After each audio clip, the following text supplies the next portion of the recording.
سكينه، شنو بالك في الراجل اللي غير جالس في الدار؟ انا كنصرف ونخدم برا وعندي معاه الاولاد وما كيبغينيش من الفوق.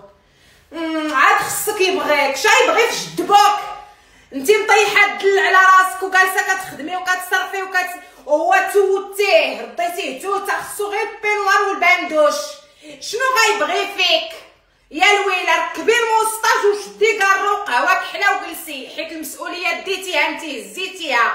دابا هو حتى شويه فين يحس بالرجوله ما خليتيلوش فين يحس بالرجوله. شنو بغيتي يبغي فيك؟ الرجال تيبغيو العيالات اللي كيعرقوا عليهم ويخرجوا يضربوا عليهم تماره في الشمس ويدخل لها السيكان بالخضره وهي جالسه في الدار شاده عليها. هذاك هو الراجل اللي كيبغيها حيت كيضرب عليها تماره، وانتي كتضربي عليه تماره وبغيتيه يبغيك. يا الخطيه يا الويله، شنو غيبغي فيك؟ دابا هو فين غيحس بالرجوله؟ غير الا خليتي له 5 دراهم وصيفطها لصاحبته غيحس براسو راجل، حيت صيفط